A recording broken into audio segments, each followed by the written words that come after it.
Desde el momento en que abres los ojos por la mañana hasta que los cierras por la noche, tu vida está rodeada de objetos tan comunes, tan integrados en nuestra rutina, que rara vez nos detenemos a pensar en ellos. Pero, ¿qué pasaría si te dijera que cada uno de esos objetos, desde el más simple hasta el más complejo, guarda una historia fascinante, secretos, invenciones accidentales, giros inesperados del destino y un sinfín de anécdotas que desafían nuestra percepción de lo cotidiano? Prepárense para un viaje a través de la historia oculta de los objetos más comunes. Es hora de descubrir que detrás de la simplicidad se esconde un universo de curiosidades que nunca imaginaste.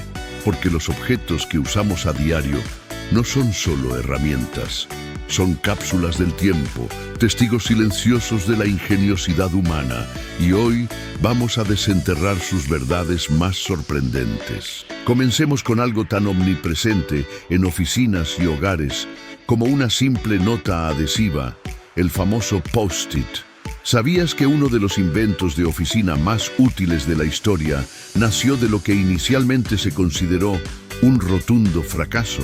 La historia se remonta a 1968, en los laboratorios de 3M, donde un científico llamado Spencer Silver estaba trabajando en el desarrollo de un adhesivo superresistente para la industria aeroespacial. Sin embargo, lo que obtuvo fue todo lo contrario, una sustancia débil, que se pegaba ligeramente pero que podía despegarse sin dejar residuos, y lo más importante, era reposicionable. Silver no supo qué hacer con este fracaso durante años, a pesar de que creía en su potencial. La chispa no se encendió hasta 1974, cuando otro científico de 3M, Art Fry, un colega de Silver y miembro del coro de la iglesia, estaba frustrado. Sus marcadores de papel en su himnario se caían constantemente. Fry recordó la invención de Silver y se dio cuenta de que ese adhesivo débil era perfecto para sus marcadores. Podía adherirse a las páginas sin dañarlas y se podía quitar y volver a poner sin problema. La idea se expandió dentro de 3M, pero no fue un éxito instantáneo en el mercado. Hubo que realizar una campaña masiva de muestras gratuitas para que la gente descubriera su utilidad. Finalmente, en 1980, el Post-it fue lanzado al mercado nacional en Estados Unidos. Y sí, el icónico color amarillo no fue una elección estratégica de marketing, sino una mera coincidencia. En el laboratorio solo tenían disponible papel de ese color para las primeras pruebas.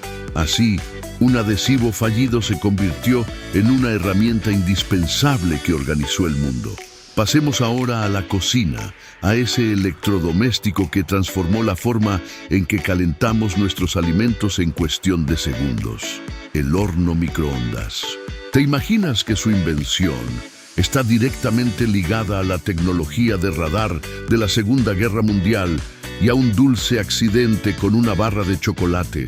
La fascinante historia comienza en 1945 con Percy Spencer, un ingeniero autodidacta que trabajaba para la empresa Raytheon. Spencer estaba investigando sobre un nuevo magnetrón, un tubo de vacío que produce microondas, crucial para los sistemas de radar. Un día, mientras trabajaba cerca de un magnetrón activo, notó algo peculiar. La barra de chocolate que tenía en el bolsillo se había derretido. Intrigado, Spencer decidió experimentar. Colocó granos de maíz cerca del magnetrón y, para su asombro, explotaron en palomitas. Luego probó con un huevo, que cocinó tan rápidamente que explotó en la cara de uno de sus colegas. Había descubierto que las microondas podían generar calor en los alimentos. Raytheon rápidamente patentó el proceso y en 1947 lanzó el primer horno microondas comercial, el Radarange. Era un gigante que pesaba más de 300 kilogramos y medía casi 2 metros de altura, costando una fortuna de más de $5.000 de la época, lo que lo hacía accesible solo para restaurantes y grandes instituciones. No fue hasta la década de 1960 y 1970 que, con la reducción de tamaño y precio, el microondas se abrió paso en los hogares, revolucionando la cocina y la preparación de alimentos para millones de personas. Un invento de guerra que terminó cocinando nuestra cena. ¿Y qué hay del material que protege nuestros envíos frágiles y nos brinda una satisfacción extraña al explotar sus burbujas? El papel burbuja. Su origen es aún más insólito, ya que no fue creado con la intención de proteger nada, sino como papel tapiz tridimensional. En 1957, los ingenieros Alfred Fielding y Mark Chavans estaban experimentando en su garaje con la idea de crear un papel tapiz texturizado y lavable. Su concepto era sellar 2 cortinas de ducha de plástico para atrapar burbujas de aire entre ellas, creando un efecto 3D. El resultado, como se pueden imaginar, fue un completo desastre estético para la decoración de paredes. Nadie quería empapelar su casa con eso. Desanimados, intentaron darle un segundo propósito, sugiriéndolo como aislamiento para invernaderos, pero tampoco tuvo éxito. El invento estuvo a punto de caer en el olvido hasta que un visionario empleado de IBM, Frederick W. Bowers, lo vio en una feria comercial en 1960. Bowers estaba buscando una forma de proteger los voluminosos ordenadores de IBM durante el envío. Inmediatamente reconoció el potencial del papel burbuja como material de amortiguación ligero y eficaz. Así, lo que comenzó como un intento fallido de crear una moda decorativa, encontró su verdadero propósito, salvando innumerables productos frágiles de golpes y roturas y proporcionando a generaciones enteras una forma curiosa de aliviar el estrés. El papel tapiz que nadie quiso se convirtió en el protector que todos necesitamos. Ahora, algo que parece intrínseco a nuestra cultura popular, el chicle. ¿Sabías que esta simple goma de mascar que refresca nuestro aliento tiene raíces ancestrales en las civilizaciones mayas y aztecas y que su forma moderna surgió de un intento fallido de fabricar neumáticos? Desde hace miles de años, los mayas y aztecas en Mesoamérica masticaban una sustancia pegajosa llamada chicle, que era la savia del árbol de zapote para limpiar sus dientes, refrescar el aliento y calmar el hambre. Esta práctica continuó durante siglos. Sin embargo, el chicle moderno, tal como lo conocemos, tiene un origen más reciente y peculiar.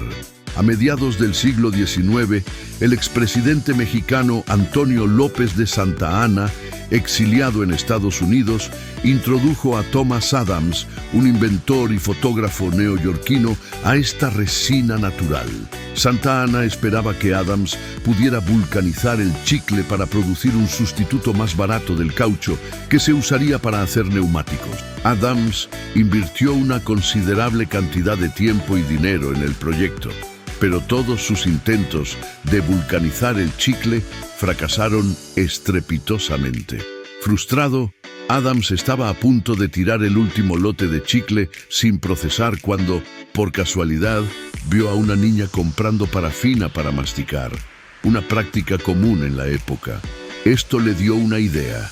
¿Y si procesaba el chicle de zapote para masticar? Añadió sabor a anís y en 1871 lanzó su Adams New York Chewing Gum, las primeras gomas de mascar saborizadas del mundo. El éxito fue instantáneo, transformando un fracaso industrial en una golosina global. Continuando con inventos que revolucionaron la vestimenta, ¿qué tal la cremallera? Este cierre tan básico y funcional tuvo un camino sorprendentemente largo y lleno de obstáculos antes de convertirse en el estándar que es hoy. Su historia es una saga de múltiples inventores y décadas de mejoras. El primer concepto de un cierre automático para prendas fue patentado por Elias Howe, el inventor de la máquina de coser, en 1851. Sin embargo, Howe no llegó a comercializarlo, concentrado en su máquina de coser. 40 años después, en 1893, Whitcomb L. Judson, un inventor de Chicago, presentó su cierre de cadena para botas, que llamó Clasp Locker. Este dispositivo era bastante complejo, propenso a abrirse inesperadamente y no tuvo mucho éxito comercial, a pesar de que Judson fundó la Universal Fastener Company para producirlo. El verdadero punto de inflexión llegó con Gideon Sundback, un ingeniero sueco-estadounidense que trabajaba para la compañía de Judson. Entre 1906 y 1913, Sundback rediseñó completamente el Clasp Locker. Creó el cierre sin gancho, que presentaba dientes entrelazados más pequeños y numerosos y una corredera que los unía y separaba de manera más eficiente y segura.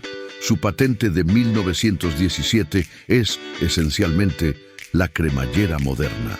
Sin embargo, el nombre Zipper no aparecería hasta 1923, cuando la B.F. Goodrich Company lo adoptó para sus nuevas botas de goma, describiendo el sonido que hacía al cerrarse.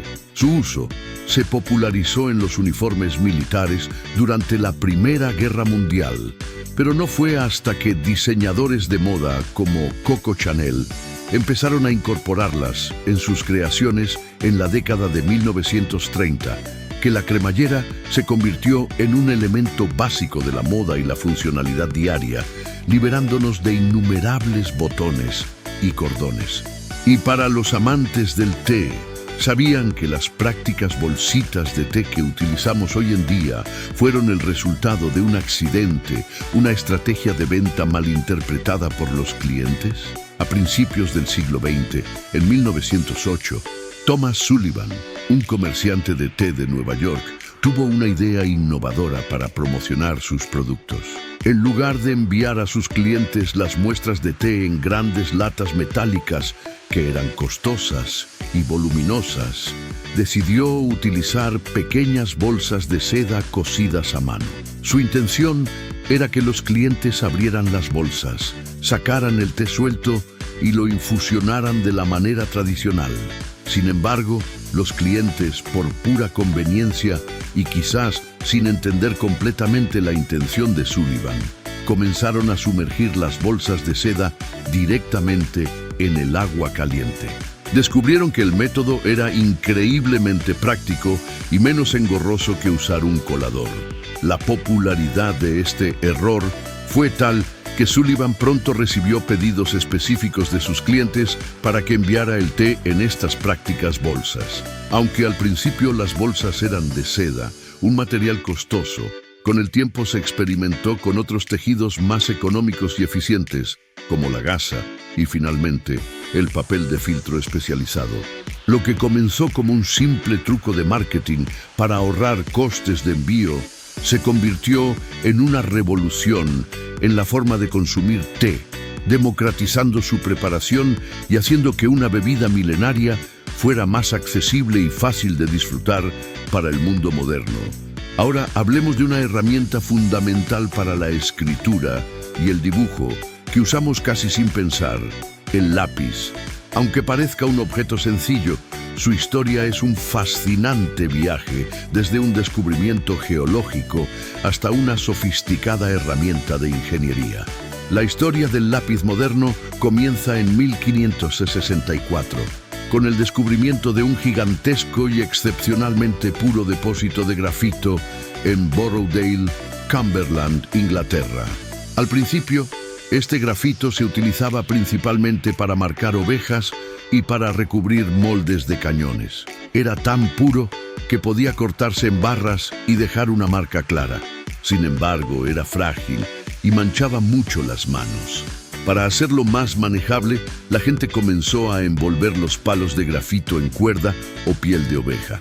Con el tiempo, se desarrolló la idea de insertar el grafito en mangos de madera, una mejora significativa. Sin embargo, la pureza del grafito de Borrowdale era limitada, y cuando las guerras napoleónicas interrumpieron el suministro de grafito inglés a Francia a finales del siglo XVIII, los franceses se vieron obligados a buscar una alternativa.